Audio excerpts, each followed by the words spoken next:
There are so many things going on, especially if it's your first child. Things are all over the place. And also the identity shift. Who am I now? Your identity can be lost. You can lose yourself.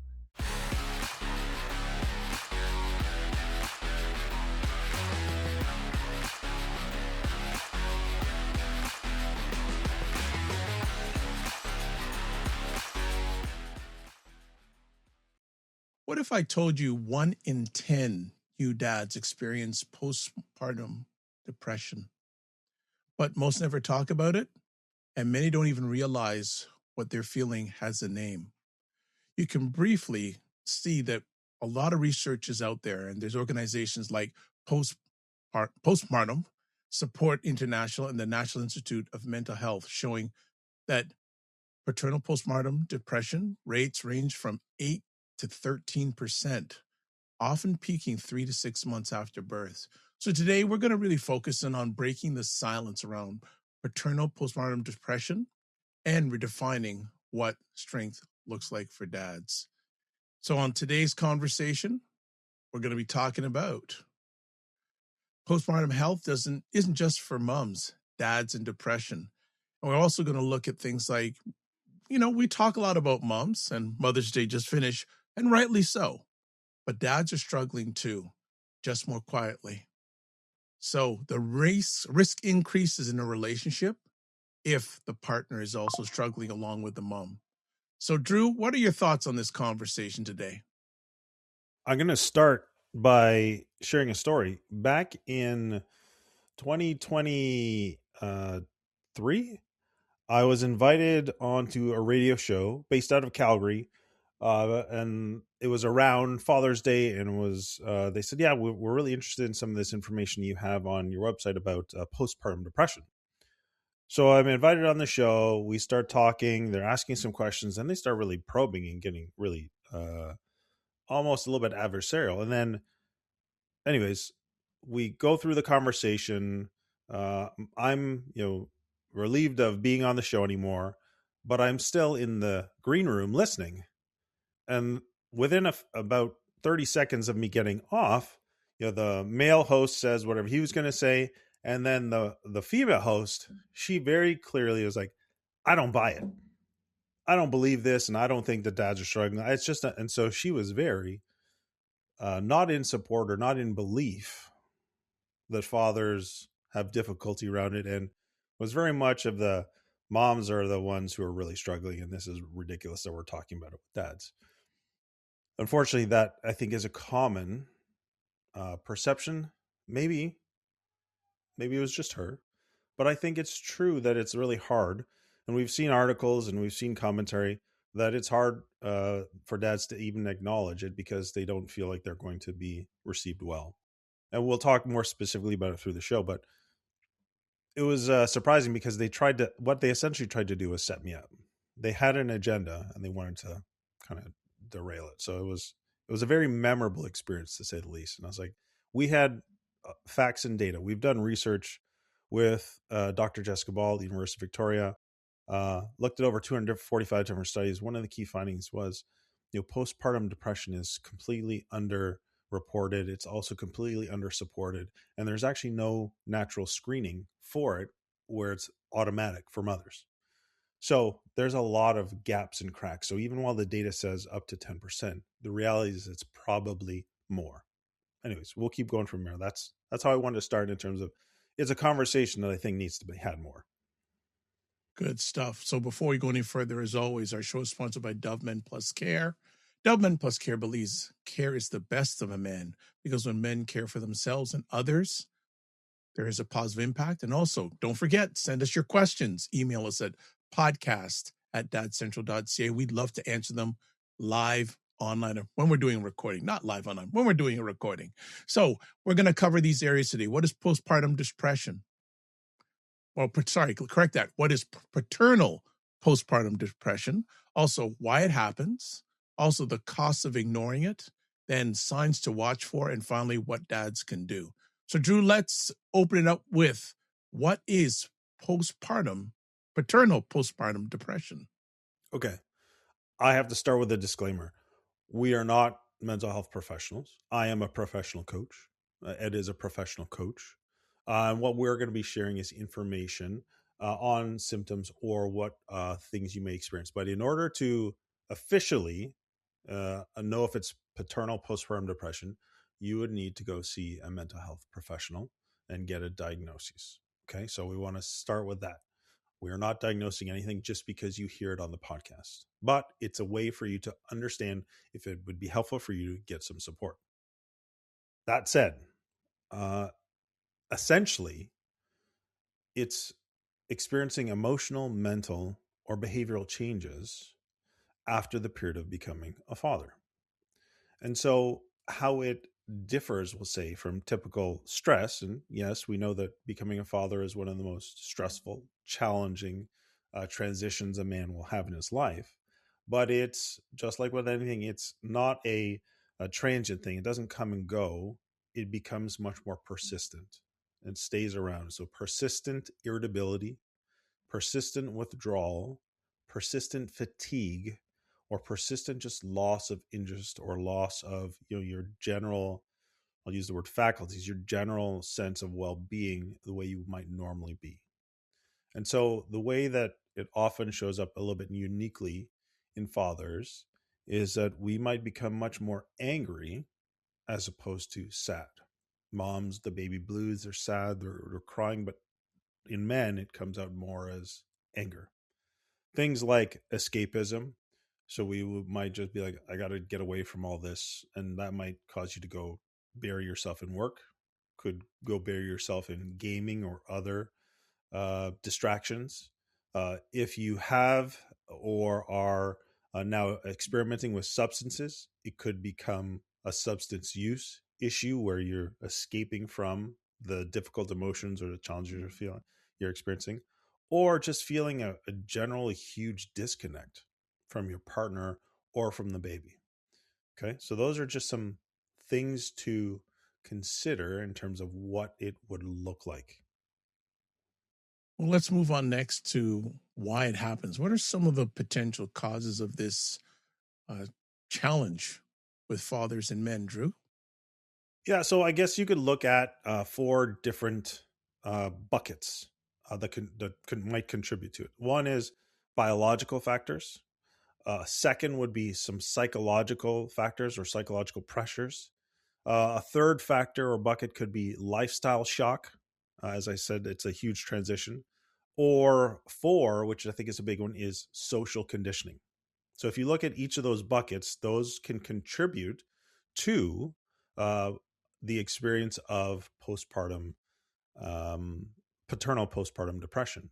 And we'll talk individually about each of them. I'll start with the first one, Ed, and we'll just go back and forth. So when it comes to biology, the reality is that men experience hormone changes around the time of a birth of a baby, as well as after the birth of a baby.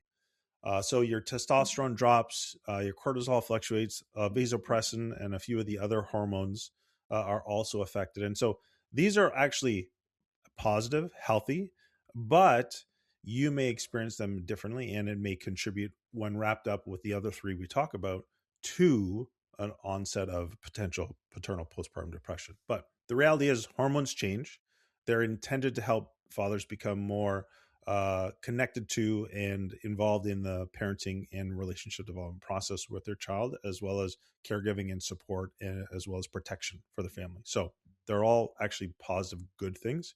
But for some men, that may be confusing based on, if we talk about number four, and we will, social conditioning. So Ed, you want to talk about the psychological pressure? Yeah, when I saw this in the notes we compiled, we could just do a show on this provider expectations. And there is a lady therapist who I really, really respect. And a few days ago, she was doing a session online, and she was very adamant that the whole thing about men being a provider, it has to be redefined because there's a traditional definition of provider. She was very strong in saying men as a provider expectations, we need to redefine that in 2026, big time. And also the identity shift. Who am I now? Who am I now? There are so many things going on, especially if it's your first child. Things are all over the place. And sometimes your identity can be lost. You can lose yourself. So I think both those things, the shift in identity and also the provider expectations are very, very, very large. And it's not it's not talked about enough. And I think maybe down the line we can do a separate show just about the whole provider expectations as a dad. Let's go to lifestyle shock. Yeah. I'm going to add one more in before we go to lifestyle shock, and it's around identity, because you as a dad may want to be highly involved, which we know the research proves a lot of dads care deeply about their fatherhood role. And what may emerge is some of the difficulties around connection, some of the difficulties around the relationship, some of the difficulties balancing the demands of work and home. And you may find yourself not showing up as the father that you thought you would be, or the father you want to be. And so that identity may also cause internal conflict in you, and that I thought I'd be a better dad, or I thought I'd be able to handle this better, or I thought I'd like this is not what I expected it to be. And I think that also contributes to that psychological pressure. It's all tied in to other provider or whatever you want to say, but that's another component. If you are working hard at it and trying to be a great dad and trying to be supportive, but you're not doing it in the way that it's not going the way that you expected, that can also be a lot of pressure. So lifestyle shock, the reality is things change significantly. For me, that was increased because I had twins to start off as my foray into fatherhood. So sleep deprivation is very real, very limiting. The relationship, significant changes. Now, men tend to feel the relationship changes more significantly than moms, because moms are so connected to the baby, from even before birth to once they're born. Now, the other thing that can happen is if your partner is experiencing some postpartum, you may see not the relationship in terms of between the mom and the baby, which could be distressing for you, or it could be affecting your relationship with your partner who might be experiencing postpartum depression as well. So there's so many things that go in, but the reality is relationship changes, and that requires adjustment, and that can create more stress and tension or uncertainty. Anyways, Ed, you want to talk about the final one, social conditioning? Yeah, there's another topic that we could spend a whole show chatting about. There's always a quote you hear: "Men don't talk about feelings." I push back on that because I chat with a lot of men when it comes to feelings, and that conditioning is another thing that definitely I think we need to have a conversation in 2026 about not talking about their feelings. We do talk about our feelings, but we also have to realize we don't know what type of environment that man grew up in. Maybe their dad or their male caregiver never talked about feelings, so they're not used to it.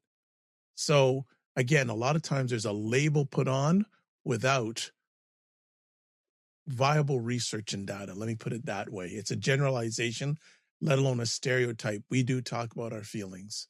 So, there we go with social conditioning. Anything you want to add to that, Drew? Yeah, I'll add in there. Sometimes the expectations that we've put on ourselves come from those who are around us, who may not be. We might be working a little bit on autopilot because we see everyone else around us and we're like, oh well, I got to be that way, or by unhealthy influences. There's this idea of this manosphere where you have people who are like, some might call it toxic masculinity or whatever.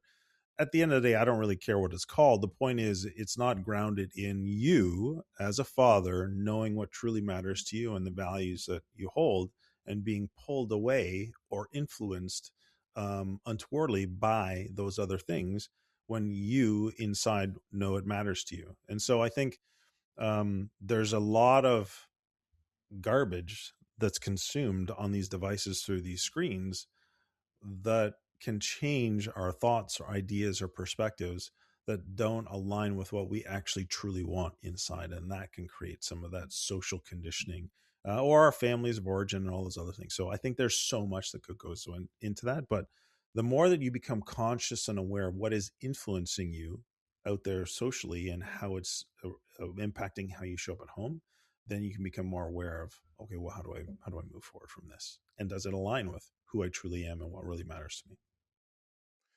Let's get into the costs of ignoring it.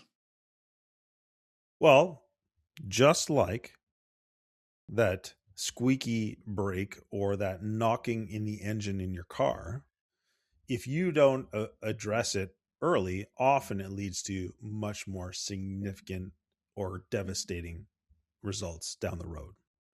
And the same thing with this. If you ignore this, it leads to potentially disastrous results, both for you, for your those who are close to you, and often for your family. And the reality is that your relationships are impacted by it if you don't get the help and support to work through it. Your parenting is often significantly impacted. You're less tolerant, you're less patient, you're less aware, you're less present, you're less engaged because you're all wrapped up in dealing with what you're dealing with. And ultimately, we know that there's great proof that the longer that you've been experiencing a mental health difficulty without some support, it's more likely it's become deeper and harder to kind of to work through. So, you know, we've got lots of research how kids are affected. You know, the more that we have experiencing mental health challenges as parents, the greater likelihood that our children are going to experience the same type of mental health challenges. So, and your presence as a father impacts kids just as much as mom's mental health as well. So, dads, this is really important for not only for ourselves but also for our children and our partners. Yeah. What are some signs we can watch for? Yeah, why don't we go back and forth on this, Ed? Sure. So, pretty quick, increased anger or frustration, especially when you normally wouldn't be expressing it. Then I'll follow up with emotional numbness. You don't have feelings for anything. Yeah, Just yeah, go ahead. significant withdrawal from family and or friends. There's a natural element in terms of, you're focusing on your immediate family, and so you may not be as connected to your friends. But if you're intentionally withdrawing from those people who are closest to you in your circle, that's something to look out for. Then risky behaviors or coping habits. Got to be aware of those things, especially if you know those habits are not good for you. That is a sign to watch for. Yeah. And feeling like you're failing, but not saying it out loud or having a place where you can actually communicate that safely to others. So let's end it off with what dads can do. What can they do, Drew? Well, first, I think you have to recognize it's more common than you think. And there are a lot who experience this type of postpartum paternal depression. And so, first and foremost, resources, people around you. Talk to somebody who's trusted, right? Somebody who is you can confide in, and they're going to be there in an understanding, accepting. Ed, as you like to say, somebody who's safe, but it's also brave space where you can actually share honestly. Over to you, Ed. Next up, prioritize sleep where possible. And it's interesting. Just recently, I saw a gentleman who was in town. Many years ago, he had an Instagram platform called Sleep is for Suckers. Now, he doesn't run that with that anymore, but sleep is so important, not only physically, but emotionally, mentally wise. Sleep is a wonderful thing. It provides your body grace and your body and your mind grace. So, try to, I'm going to suggest, if you can, depending where you are in your stage of dadhood, at least 6 hours of sleep a night. I know with new dads that's easier said than done, but whatever you can get to sleep, even if you can take 15-minute naps during the day or 15-minute naps, take advantage of it. It will be a re-energizer for you physically, emotionally, and spiritually. Yeah. It generally just taking care of yourself. So staying physically active is always great. The reality is the greatest intervention you can ever have for every aspect of your health is to exercise, right? There's nothing better for every aspect of your health, physical, mental, emotional, right? That's what you got to do. The more you're physically active, and even a 10-minute, 15, 20-minute walk is better than nothing. So everyone for the most part, I would imagine. I can't speak for everybody, but And then, walking. Yeah, and go ahead. finally, I'll just end off, check in with yourself regularly. Do you check in with yourself on a daily basis? If there's something not feeling right, are you paying attention to that or say, oh, it'll go away? Check in with yourself. You know when, well, I believe everyone knows when they're functioning right and they're not functioning right, but do a check in regularly before someone else finds out that you're not checking in right. So, just to end off this, asking for help is leadership, not weakness. So as we go over what we chatted about today, which is important topic, really important topic, we talked about what's postpartum depression. We talked about why it happens, the cost of ignoring it, signs to watch for, and then finally what dads can do. And our core takeaways today is postpartum depression, isn't just a mom issue. It is not. Dads are impacted and affected too. It also shows up differently in men, making it easy to miss. And then finally, talking about it early can prevent deeper struggles later. And as I like to say here in a closing line, if you're a dad feeling off, overwhelmed, or just not like yourself, you're not alone and you don't have to figure it out on your own. Drew, what's our resource for our family today? Our resource is an organization called Heads Up Guys. They're built with support from Movember, and they are focused specifically on men experiencing depressive symptoms. Great resource, headsupguys.org. We'll include it in the show notes so that there's a quick, easy link there. Fantastic. And yeah, the Heads Up Guys does incredible work. So as always, I want to say thank you for giving the most important thing, your time to hang out with us today. As always, don't just manage your time, manage your energy. Remember to give yourself grace, and we'll chat with you soon. Be well.